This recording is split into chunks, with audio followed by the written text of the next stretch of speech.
नमस्कार, मैं आश्रुति वोहरा और आप देख रहे हैं नेक्स्ट 9 न्यूज। आपका बहुत बहुत स्वागत हमारे इस खास प्रोग्राम सियासी सच में। बात करेंगे स्वामी प्रसाद मौर्य को लेकर, क्योंकि उत्तर प्रदेश में अब बेहद जल्द उपचुनाव होने वाले हैं, लेकिन उपचुनाव से पहले लगातार कुछ राजनेता चर्चाओं में बने हुए हैं। स्वामी प्रसाद मौर्य की बात करें, जो इस वक्त अपनी पार्टी राष्ट्रीय शोषित समाज पार्टी के मुखिया हैं, लेकिन सवाल इसी बात पर है कि क्या स्वामी प्रसाद मौर्य आने वाले समय में कोई चुनाव किसी सीट से जीतते नजर आएंगे, क्योंकि लोकसभा चुनाव में स्वामी प्रसाद मौर्य की करारी हार देख कहीं ना कहीं अब राजनीतिक गलियारों में हलचल तेज हो चुकी है कि स्वामी प्रसाद मौर्य ने अपनी पार्टी राष्ट्रीय शोषित समाज पार्टी का गठन तो कर लिया था, लेकिन आखिर इस पार्टी की राजनीति में जो शुरुआत है वो कब होगी? राजनीति में अहम भूमिका आखिर ये पार्टी कब निभाना शुरू करेगी? और स्वामी मौर्य की बेटी की अगर बात कर ली जाए, संघमित्रा मौर्य की, जो भारतीय जनता पार्टी में एक अहम हिस्सा बनी हुई थी, सांसद के पद पर थी,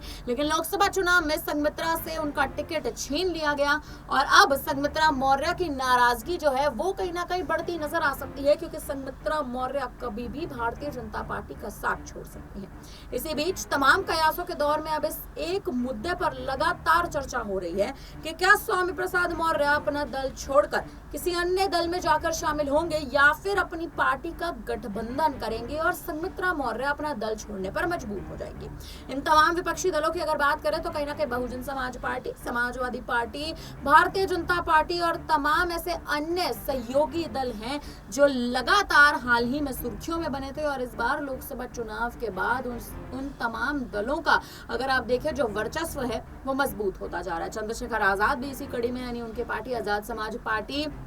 कहीं ना कहीं इस बार के लोकसभा चुनाव के बाद छा रखी है। और राजनीति में किसी ऐसी पार्टी की शुरुआत होना, किसी ऐसी पार्टी की नींव रखना जिस पार्टी ने आज से पहले शायद ही अपना दमखम दिखाया हो, ये कहीं ना कहीं राजनीति में एक बहुत बड़ी बात मानी जाती है। इस वक्त चंद्रशेखर आजाद भी सुर्खियों में। हाल ही में आजाद स्वामी प्रसाद मौर्य के पक्ष में चुनावी रैली करने खड्डा विधानसभा लोकसभा चुनाव के दौरान पहुंचे थे, लेकिन उसके बाद तमाम मुद्दे कहीं ना कहीं ठकते नजर आए। अब क्या आने वाले समय में स्वामी प्रसाद मौर्य और उनकी बेटी संघमित्रा मौर्य किसी अन्य दल के साथ जाते शामिल होंगे या फिर नहीं, ये एक अहम मुद्दा है और इसी मुद्दे पर चर्चा करेंगे। हमारे साथ मनीष मौजूद है। मनीष, स्वागत है आपका। देखिए, जब स्वामी मौर्य की बात करी जाती है तो कहीं ना कहीं अगर आप देखें तो गठबंधन के लिए स्वामी प्रसाद मौर्य भी अभी तक कोई हामी नहीं भरते नजर आए। दलितों के एक अहम चेहरे कहलाया करते थे एक समय पर, लेकिन दल बदलने के नेता भी कहलाते हैं। शुरुआत आप देखें जिस हिसाब से 25 वर्ष का कार्यकाल बसपा में निभाया, उसके बाद सपा, उसके बाद आप देखें भारतीय जनता पार्टी के खेमे पहुंचे, फिर सपा के खेमे में पहुंचे। कहीं ना कहीं लगातार दल बदले हैं, क्योंकि स्वामी प्रसाद मौर्य पर आरोप इस बात के लगाए जाते थे कि अपने परिवार के लिए टिकट मांगते नजर आ रहे थे। क्या लगता है इस बार स्वामी प्रसाद मौर्य अपनी साख बचाने की क्या कोशिशें करते नजर आएंगे? जी बिल्कुल, देखिए जिस तरह से यहाँ पर देखा गया लोकसभा चुनाव के दौरान भी यहाँ पर स्वामी प्रसाद मौर्य और यहाँ पर उनकी जो बेटी हैं संघमित्रा मौर्य, उनका बदायूं से यहाँ पर टिकट कट जाता है और उसके बाद से कहीं ना कहीं दोनों ही एक बगावत का यहाँ पर दौर शुरू कर देते हैं। देखा जाए तो अब कहीं ना कहीं ऐसा लगता है कि एनडीए का साथ छोड़कर अब या तो समाजवादी पार्टी की तरफ रुख करते हुए नजर आ सकते हैं या फिर बहुजन समाज पार्टी की तरफ रुख करते हुए नजर आ सकते हैं, क्योंकि उत्तर प्रदेश की राजनीति में जो सियासी हलचल है उसके बाद कहीं ना कहीं देखा गया लोकसभा चुनाव में जिस तरह से भारतीय जनता पार्टी को एक बड़ा झटका लगता हुआ नजर आया और 33 सीटों पर भारतीय जनता पार्टी सिमटी, वहीं 37 सीटों पर अखिलेश यादव की समाजवादी पार्टी जीत का बड़ा परचम लहराती हुई नजर आई। और फिलहाल की अगर स्थिति देखें तो फिलहाल भी अखिलेश यादव की पार्टी मजबूत मानी जा रही है। और अगर देखा जाए तो पहली बार नगीना लोकसभा सीट से जीत दर्ज करने के बाद चंद्रशेखर आजाद यहाँ पर सांसद बनते हुए नजर आते हैं, विपक्ष के खिलाफ यहाँ पर संसद में पूरे खुले तौर पर बोलते हुए नजर आते हैं और तमाम बड़े ऐसे मुद्दे उठाते हुए नजर आते हैं जिनकी कुछ यहाँ पर नेता ऐसे हैं जो बात भी करना पसंद नहीं करते। यहाँ पर दलितों का मुद्दा, गरीबों का मुद्दा, वंचितों का मुद्दा उठाते हुए नजर आते हैं। और अगर देखा जाए तो स्वामी प्रसाद मौर्य हो सकता है यहाँ पर चंद्रशेखर आजाद के पाले में भी जाते हुए नजर आए, क्योंकि देखा जाए तो जिस तरह से उत्तर प्रदेश की राजनीति में फिलहाल सियासी हलचल तेज है कि समाजवादी पार्टी तो लीड कर रही है। अगर समाजवादी पार्टी के साथ जाएंगे तो बेहतर है, लेकिन अगर समाजवादी पार्टी का रुख नहीं करते हैं तो बहुजन समाज पार्टी का अगर रुख करते हैं तो वो उसका कोई फायदा नहीं होने वाला है, क्योंकि देखा गया लोकसभा चुनाव में किस तरह से बहुजन समाज पार्टी को एक बड़ा झटका लगा और एक भी सीट यहाँ पर उनके पाले में नहीं आई। तो अभी बहुजन समाज पार्टी उस स्थिति में नहीं है, लेकिन अगर आजाद समाज पार्टी की देखी जाए तो पहली बार लोकसभा चुनाव जीतते हुए आज़ाद नजर आए और किस तरह से यहाँ पर तमाम राज्यों में भी विधानसभा उपचुनाव को लेकर तैयारियां करते हुए नजर आ रहे हैं और तमाम राज्यों में अपनी पार्टी का जनाधार बढ़ाने के लिए कहीं ना कहीं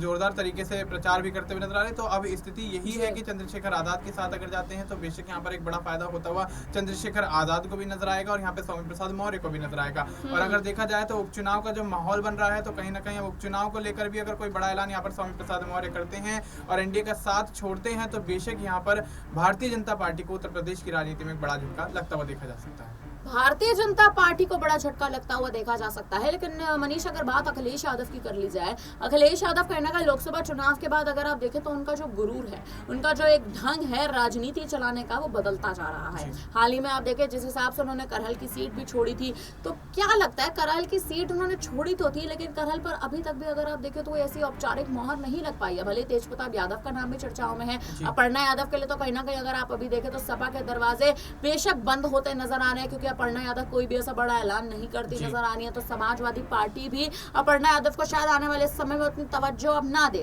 क्या लगता है स्वामी प्रसाद मौर्य के अखिलेश के खेमे में शामिल हो सकते हैं? एक लंबे अरसे के बाद जिस अखिलेश यादव के खिलाफ स्वामी प्रसाद मौर्य बोलते नजर आए थे और कहीं ना कहीं भारतीय जनता पार्टी की रणनीतियों पर भी एक तरह से अगर आप देखें तो पानी फेरने की इस समय बेहद जरूरत है और कहीं ना कहीं स्वामी मौर्य इस वक्त के लिए समाजवादी पार्टी के लिए बड़ा मोहरा साबित हो सकता है। क्या लगता है सपा के दरवाजे को खटखटाएंगे नजर आएंगे? जी बिल्कुल, देखिए अगर यहाँ पर अखिलेश यादव की तरफ से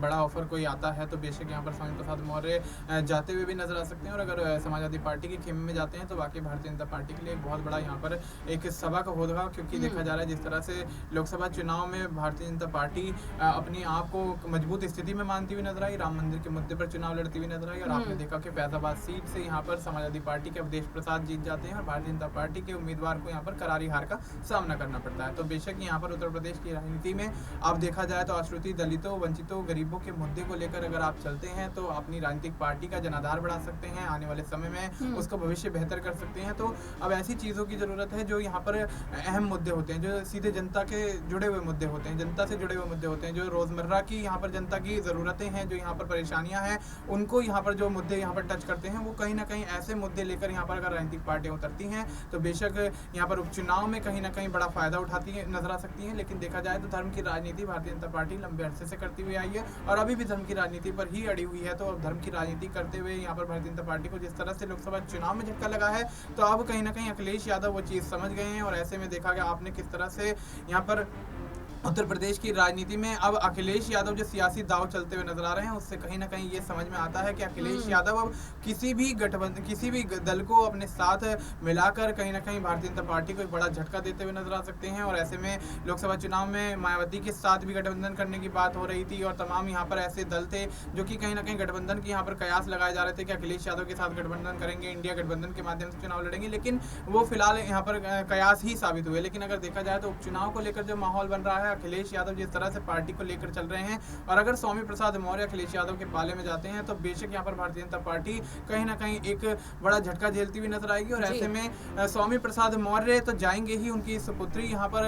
देखा जाए तो संघमित्रा मौर्य भी उनके साथ साथ समाजवादी पार्टी में जा सकती हैं और अगर दोनों पिता पुत्री समाजवादी पार्टी में जाते हैं, अखिलेश यादव उनको मौका देते हैं और यहाँ पर मौके का फायदा उठाकर अगर यहाँ पर कोई बड़ा यहाँ पर एक अचीवमेंट उनको मिल जाता है तो बेशक भारतीय जनता पार्टी का जनाधार जो है वो कहीं ना कहीं गिरता हुआ नजर आएगा। और उत्तर प्रदेश की राजनीति में उपचुनाव के बाद विधानसभा चुनाव 2027 को लेकर भी भारतीय जनता पार्टी पिछड़ती हुई नजर आ सकती है। भारतीय जनता पार्टी बिल्कुल कहीं ना कहीं पिछड़ती नजर आ सकती है। उपचुनाव के लिए अहम रणनीति है, 2027 के उत्तर प्रदेश के विधानसभा चुनाव के लिए भी अहम रणनीति है। लेकिन अभी कहीं ना कहीं ये एक दिलचस्प मुद्दा बन चुका है कि स्वामी प्रसाद मौर्य आखिर क्या रणनीति बनाएंगे, क्योंकि दलितों के लिए तो अहम चेहरा है लेकिन अभी तक दलित आरक्षण के लिए स्वामी मौर्य बोलते नहीं नजर आए हैं। तो क्या ये वही स्वामी प्रसाद मौर्य हैं जो एक वक्त पर मायावती के साथ शामिल हुआ करते थे, उनके कार्यकर्ता हुआ करते थे, पार्टी के कार्यकर्ता हुआ करते थे और दलितों के लिए अहम आवाज उठाते थे, और आज वही स्वामी प्रसाद मौर्य दलितों के लिए चुप्पी साधे हुए हैं। जब आरक्षण के मुद्दे को इतनी तूल पकड़ाई जा रही है राजनीति में,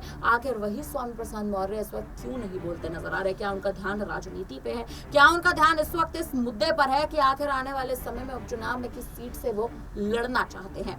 फिलहाल अब इस खबर पर और जिस तरह तरह से अब स्वामी प्रसाद मौर्य आने वाले समय में राजनीति में एक बड़ा फेरबदल कर सकते हैं, किस दल में शामिल हो सकते हैं, इस पूरी खबर पर अब आप क्या कहेंगे, आप कमेंट करके हमें जरूर बताइएगा। और तमाम बड़ी खबरों के लिए बने रहिए हमारे साथ, देखते रहिए नेक्स्ट टाइम न्यूज।